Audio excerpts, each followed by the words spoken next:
സഹോദരി രേണുസുധിയുടെ ആരോഗ്യ പ്രശ്നങ്ങളിലാണ് നമ്മൾ മുൻതൂക്കം നൽകുന്നത്. രേണുസുധി സുഖമില്ലാതെ ഭവനത്തിൽ ട്രീറ്റ്മെൻറ്റിന് വേണ്ടി വിശ്രമത്തിലാണ്. അപ്പം പ്രാർത്ഥിക്കുവാനായിട്ട് വരുന്നതാണ്. അവരുടെ ഭവനം എന്നോട് പ്രാർത്ഥന ആവശ്യപ്പെട്ടിട്ടുണ്ട്. പ്രാർത്ഥിക്കുവാനായിട്ട് വരുന്നു. രേണുസുധിയുടെ വേദനയിലും ഈ രോഗത്തിൻ്റെ അവസ്ഥയിൽ പ്രാർത്ഥനയിൽ ചേർത്ത് നിർത്തുക എന്നുള്ളത് ഒരു പുരോഹിത ദൗത്യം. അത് ഞാൻ ചെയ്യുകയാണ്. ഇപ്പോൾ ഈ കുടുംബത്തിന് ഏറ്റവും ആവശ്യം പ്രാർത്ഥനയാണ്. അത്രയ്ക്കും വേദനയിലൂടെയാണ് അവർ പൊക്കോണ്ടിരിക്കുന്നത്. അപ്പോൾ ആ പ്രാർത്ഥനയ്ക്ക് വേണ്ടിയിട്ട് അവരെന്നെ ഇൻവൈറ്റ് ചെയ്തു. ഞാൻ വന്ന് പ്രാർത്ഥിക്കുന്നു. ഹലോ ഗൈസ്, എല്ലാവർക്കും പുതിയൊരു വീഡിയോയിലേക്ക് സ്വാഗതം. എന്തൊക്കെയാ ഈ കൊച്ചു കേരളത്തിൽ നടക്കുന്നത്? എന്തായാലും ബിഷപ്പിന് നല്ല ഒന്നാന്തരം പണി കിട്ടിയെന്നാട്ടോ കേൾക്കുന്നത്. വേറൊന്നുമല്ല, വല്ല കാര്യം ഉണ്ടായിരുന്നു എൻ്റെ പൊന്നു ബിഷപ്പെ ഇമാതിരി ഒരു ഇന്റർവ്യൂ ഒന്ന് കൊടുക്കാൻ. അങ്ങേക്ക് രേണുവിനെ സപ്പോർട്ട് ചെയ്യണം എന്നുണ്ടെങ്കിൽ തീർച്ചയായും സപ്പോർട്ട് ചെയ്യാം. അവരെ ചേർത്ത് നിർത്താം, അവർക്ക് വേണ്ടി സഹായങ്ങൾ ചെയ്തു കൊടുക്കാം, എല്ലാം ചെയ്യാം. അതിനൊന്നും ഒരു പ്രശ്നമില്ല. പക്ഷെ ഇപ്പൊ ഈ ഒരു ഇന്റർവ്യൂ കൊടുക്കുന്നതിന്റെ ഒരു എന്തായിരുന്നു, അതിനൊരു കാരണം എന്തായിരുന്നു, അത് മനസ്സിലാവുന്നില്ല. അതുകൊണ്ട് ഏറ്റവും കൂടുതൽ പ്രശ്നത്തിലായത് ആരാണ്? ബിഷപ്പ് തന്നെയാണ്. കാരണം എല്ലാവരുടെയും വായിൽ നിന്ന് നല്ല രീതിയിൽ കേൾക്കുന്നുണ്ട്. കമന്റ് ഒക്കെ കാണണം. ഈ പറയുന്ന ബിഷപ്പിനെ കുറിച്ച് ഫേസ്ബുക്കിലാണ് കേട്ടോ അമ്മാതിരി കമന്റുകളാണ് വന്നുകൊണ്ടിരിക്കുന്നത്. അർഹിച്ചത് തന്നെ. കാരണം ഒരു കാര്യമില്ലാതെ ഇങ്ങനെ ഒരു ചാനലിൽ ഒരു ഇന്റർവ്യൂ കൊടുക്കുന്നു, എന്നിട്ട് ആൾക്കാരുടെ വെറുപ്പ് സമ്പാദിക്കുന്നു. അദ്ദേഹത്തിന് എന്തെങ്കിലും കാര്യങ്ങൾ അറിയാമെന്നുണ്ടെങ്കിൽ അദ്ദേഹത്തിന്റെ മനസ്സിരുന്നാ പോരെ. പകരം ഒരു ചാനലിൽ വന്നിരുന്നിട്ട് ആ ഒരു പയ്യനെ അങ്ങ് വധിക്കാൻ അങ്ങ് ഇട്ട് കൊടുക്കുക. എന്നിട്ട് രേണുസുധി അങ്ങ് ഭയങ്കര മാലാകയായിട്ട് അങ്ങോട്ട് കാണിക്കാൻ ശ്രമിക്കുന്നു. ഇപ്പൊ കിട്ടിയല്ലോ. ഇപ്പൊ കേൾക്കുന്ന ഏതൊക്കെയോ യൂട്യൂബേഴ്സിനെതിരെ ഈ പറയുന്ന ബിഷപ്പ് പരാതി കൊടുത്തിട്ടുണ്ട്. എന്തിന്റെ പേരിലാണാവോ പരാതി കൊടുത്തത്?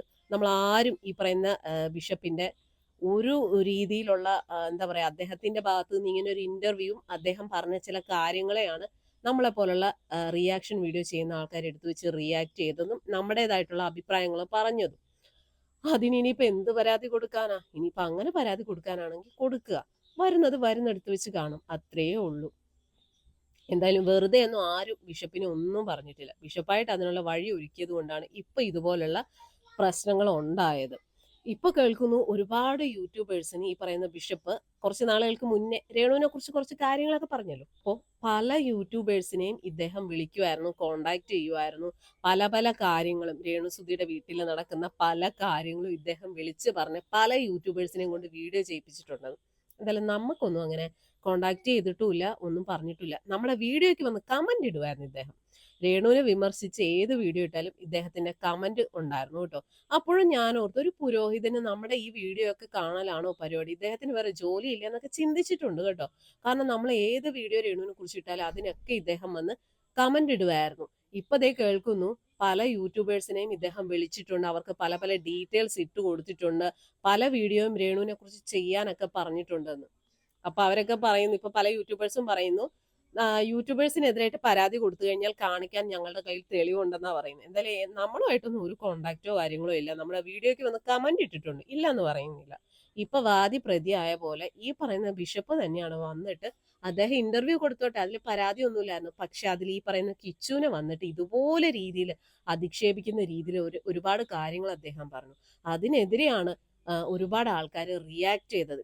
ഈ കഴിഞ്ഞ ദിവസം തൃശ്ശൂരിൽ നിന്നൊരു പെൺകുട്ടി വിളിച്ചിട്ട് ഇദ്ദേഹത്തിന്റെ അടുത്ത് കാര്യങ്ങൾ പറയുന്നുണ്ടായിരുന്നു. ഒരു വീട്ടമ്മയാണ്. അവര് പറഞ്ഞ എന്താണെന്നറിയോ? അച്ഛാ, അവൻ എന്തെങ്കിലും തെറ്റുകൾ പറ്റിയിട്ടുണ്ടെങ്കിൽ അത് തിരുത്താൻ ഒരു അവസരം കൊടുക്കുക, അല്ലാതെ ഇനിയും ആ ഒരു പയ്യനെ തേജോവധം ചെയ്യരുത് എന്ന് പറഞ്ഞിട്ട് ഒരുപാട് കാര്യങ്ങൾ ആ വീട്ടമ്മ പറഞ്ഞു. സത്യം പറഞ്ഞാൽ ഈ ഒരു പുരോഹിതൻ എങ്ങനെ ഇത്രയും ഒരു ക്രൂവൽ മൈൻഡായിട്ട് ചിന്തിക്കാൻ തോന്നുന്നു? കണ്ടിട്ടുള്ളൂ. സോഷ്യൽ മീഡിയ ആണ് ഇഷ്യൂസ് എല്ലാം ഉണ്ടാക്കിക്കൊണ്ടിരിക്കുന്നത്. അവർക്ക് എന്തൊക്കെയോ കണ്ടന്റുകൾ ആവശ്യമായിട്ടുണ്ട്, അവരത് ചെയ്യുന്നു. എനിക്കതിന് വിരോധമില്ല. അവർ വീഡിയോ ഇട്ടുകൊണ്ടേ ഇരിക്കട്ടെ, അത് അവരുടെ ജോലിയുടെ ഭാഗം. ഞാൻ അതിനെ എതിർക്കുന്നില്ല. കമന്റ് എഴുതുന്നവരോട് എനിക്ക് അതേ പറയാനുള്ളൂ. നിങ്ങൾക്ക് സമയമുള്ള പോലെ കമന്റുകൾ എഴുതുക, നെഗറ്റീവും പോസിറ്റീവും എഴുതുക, അതൊക്കെ നിങ്ങൾക്ക് സ്വാതന്ത്ര്യമുണ്ട്. അഭിപ്രായങ്ങൾ പറയുവാനുള്ള സ്വാതന്ത്ര്യം നമുക്ക് ഓരോരുത്തർക്കും ഉണ്ട്. അപ്പൊ അവരവരുടെ അഭിപ്രായങ്ങൾ പറയുക, അതിന് എനിക്കെതിരില്ല. യാതൊരു വിവാദത്തിൽ പെടുവാൻ ഞാൻ ആഗ്രഹിക്കുന്നില്ല. വിവാദങ്ങൾക്ക് തിരികൊളുത്തുവാനോ വിവാദങ്ങൾ അവസാനിക്കണമെന്നുള്ളതാണ് എനിക്ക് എല്ലാവരോടും പറയാനുള്ളത്. എനിക്ക് യാതൊരു വിവാദങ്ങളുമില്ല. സ്നേഹം മാത്രമേ ഉള്ളൂ. രാഹുൽ ദാസിനോടും യാതൊരു വിധമായ ശത്രുതയോ ദേഷ്യമോ ഇല്ല. ചേർത്ത് നിർത്തിയിട്ട് മാത്രമേ ഉള്ളൂ. കേട്ടല്ലോ. ഇപ്പൊ കുറ്റം മൊത്തം ആർക്കായി?